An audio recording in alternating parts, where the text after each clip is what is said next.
તો આજે આ વસ્તુ ચેક કરવાની છે. આની અંદર છે શૂ વાઇપ્સ, એટલે કે બૂટ સાફ કરવાના વાઇપ્સ. જોઈએ કેટલા ઇફેક્ટિવ છે.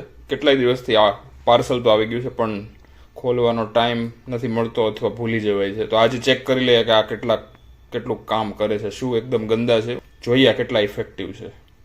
તો આ છે એક્સ્ટ્રા પ્રો મેક્સ ગંદા બૂટ, અને આમાં આ જે રાઈટ સાઈડના શૂઝ પર જે ડાઘ છે એ તો ખબર નહીં શૂઝ લીધા ત્યારનો હતો. જોઈએ એ જાય છે કે નહીં આનાથી.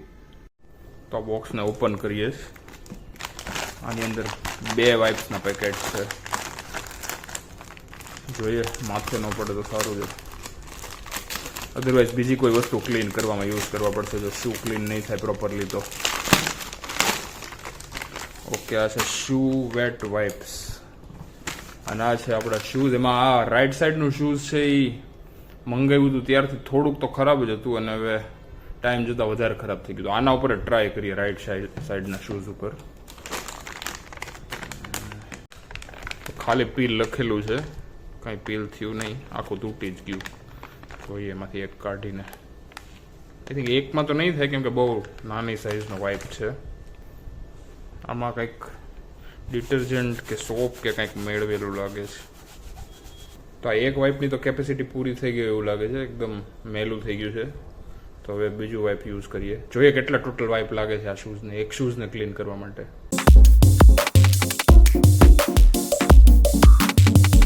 બીજું ખરાબ થઈ ગયું છે. ચોથા નંબરનો વાઇપ.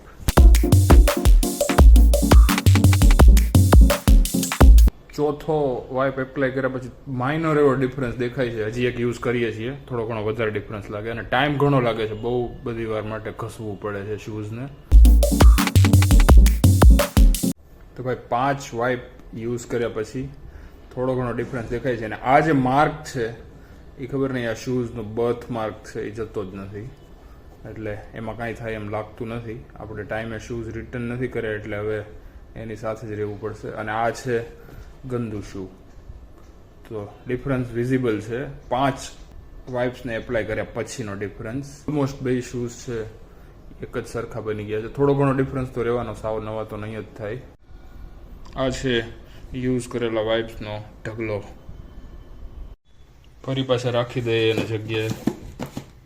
આને લિંક ડિસ્ક્રિપ્શન મૂકી દઈશ ઇન કેસ તમારે ચોર લેવા હોય તો.